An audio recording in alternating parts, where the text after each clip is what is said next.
मैं चाहे लाख जतन कर लूं, लेकिन मैं अपनी एमल को नहीं छोड़ सकता। एमल से तो ऐसे उसके तार जुड़े हैं कि उसको छोड़ना उसके लिए मौत का सामना करना है।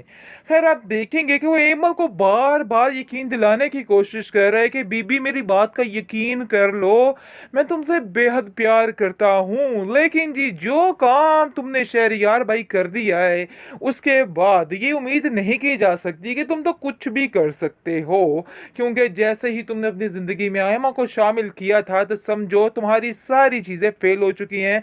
तुम्हारी सारी मोहब्बत खाक में मिल चुकी है, सब कुछ खत्म हो चुका है। ना चाहते हुए भी ये मल उसकी किसी बात पर यकीन नहीं करना चाहती और उसको कहती है कि अब मेरा दिल नहीं मानता है कि मैं तुम पे यकीन करूं। तो ऐसा ही है, क्योंकि एक दफा यकीन जब खत्म हो जाता है तो वो दोबारा करना बहुत मुश्किल होता है। खैर, अब देखेंगे कि आयमा बड़ी खुश खुश नजर आ रही है, क्योंकि उसकी माँ ने उसे कहा है कि तुम परेशान मत हो। देखो, हमारा अक्सर मकसद जो है वो सिर्फ और सिर्फ पैसा हथियाना है। शहरयार की मोहब्बत तो सिर्फ एक सीढ़ी है जिसके ऊपर चलकर तुम इस पैसे को वसूल कर सकती हो। इसलिए तुम्हें बार बार ये बात कह रही हूँ, और तुम ये अपना पक्का ज़हन मत बनाओ कि तुम्हें इस घर में ही रहना है और इन लोगों के साथ ही गुजारा करना है। तुम फिक्र मत करो, एक दफा पैसा रुपया मेरे हाथ आ लेने दो, तो देख लेना मैं तुम्हारी जिंदगी कितनी अच्छी तरीके से बसर करती। फिर हमें इस शहरयार की, एमल की या फिर ऐनी की टेंशन लेने की जरूरत नहीं है। फिलहाल तुम अपनी सारी टेंशन जो है वो इस बंदे के अंदर रखो, ताकि तुम्हारी जिंदगी आगे से सफल हो सके और अपनी जिंदगी में तुम सुकून हासिल कर लो, वरना तुम्हारे लिए भी बहुत मुश्किलात हो सकती हैं। बस मैं तुमसे यही कहूंगी कि कदम बड़े सोच समझ कर और फूक फूक कर रखना, और हर चीज को एहतियात से ही ऐसी क्या करना। बात है जिसको सुनकर उसकी माँ कहती है कि तुम कैसी बातें कर रही हो, छोड़ दो उनको उनके हाल पे। वैसे भी उनके माँ बाप जिस तरीके से उनके दिमाग बढ़ते रहते हैं, तो ऐसा ही होना है। खैर, आप देखेंगे कि बहुत ज़्यादा परेशान है एमल का बाप, और कहता है कि पता नहीं क्यों मुझे ऐसा लगता है कि मेरी बेटी बिल्कुल सुकून में नहीं है। हालांकि शहरयार उसका पूरा पूरा ख्याल रख रहा है, लेकिन फिर भी ऐसा लगता है कि उसको हमारी ज़रूरत है। फाखरा बेगम ने जो किया बिल्कुल गलत किया है।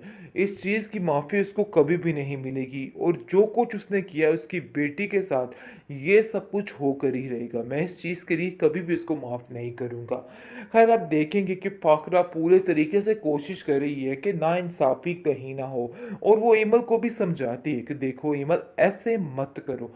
खामोशी से जो वक्त जैसा गुजरा है उसको गुजारने की कोशिश करो, और अब इस चीज़ को अपने दिमाग में बिठा के रखो कि जो कुछ चल रहा है ऐसा ही चलना है, और तुम्हें इस तरीके से ही अपने आप को सेट करना है, वरना तुम्हारे लिए मज़ीद मुश्किलात बढ़ जाएंगी।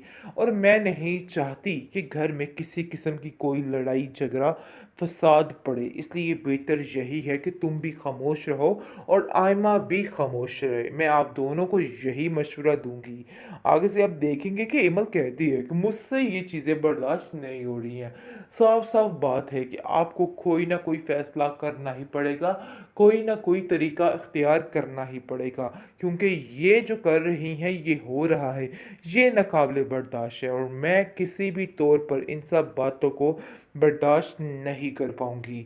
आगे से आप देखेंगे कि वो कहती है नहीं कि तुम्हें थोड़ा सब्र और हौसले से काम लेना होगा, क्योंकि एनी तो असल गेम जानती है। इसलिए एमल को बार बार समझाने की कोशिश कर रही है कि मज़ीद सब्र करो।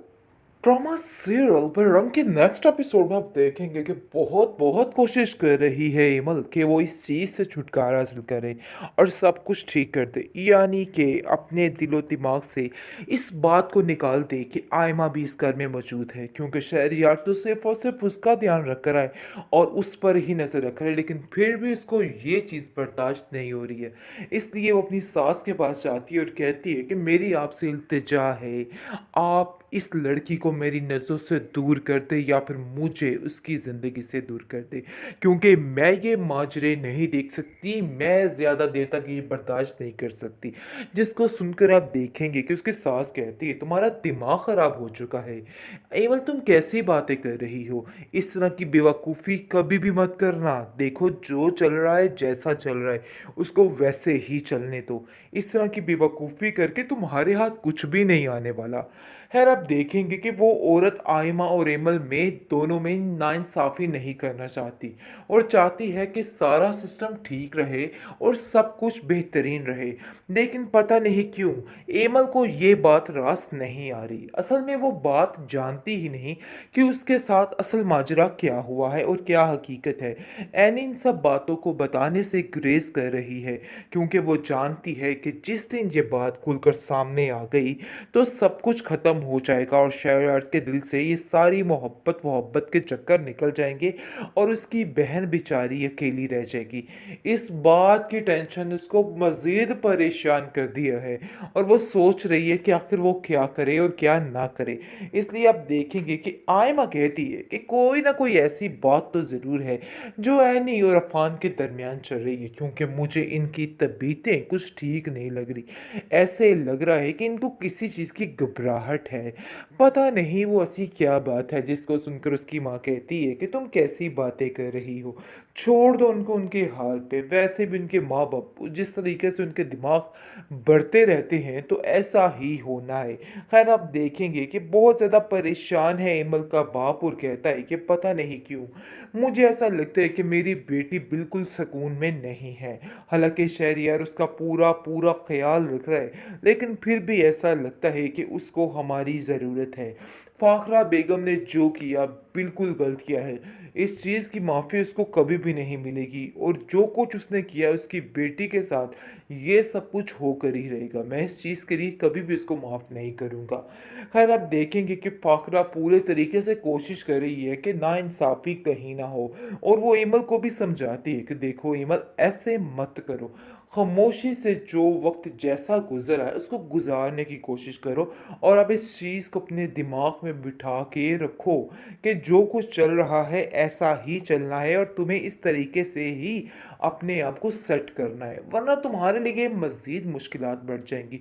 और मैं नहीं चाहती कि घर में किसी किस्म की कोई लड़ाई झगड़ा फ़साद पड़े, इसलिए बेहतर यही है कि तुम भी खामोश रहो और आयमा भी खामोश रहे। मैं आप दोनों को यही मशवरा दूँगी। आगे से आप देखेंगे कि इमल कहती है कि मुझसे ये चीज़ें बर्दाश्त नहीं हो रही हैं। साफ-साफ बात है कि आपको कोई ना कोई फ़ैसला करना ही पड़ेगा, कोई ना कोई तरीका इख्तियार करना ही पड़ेगा क्योंकि ये जो कर रही हैं, ये हो रहा है, ये नाक़ाबिले बर्दाश्त है और मैं किसी भी तौर पर इन सब बातों को बर्दाश्त नहीं कर पाऊँगी। आगे से आप देखेंगे कि वो कहती है एनी कि तुम्हें थोड़ा सब्र और हौसले से काम लेना होगा क्योंकि एनी तो असल गेम जानती है, इसलिए एमल को बार-बार समझाने की कोशिश कर रही है कि मज़ीद सब्र करो।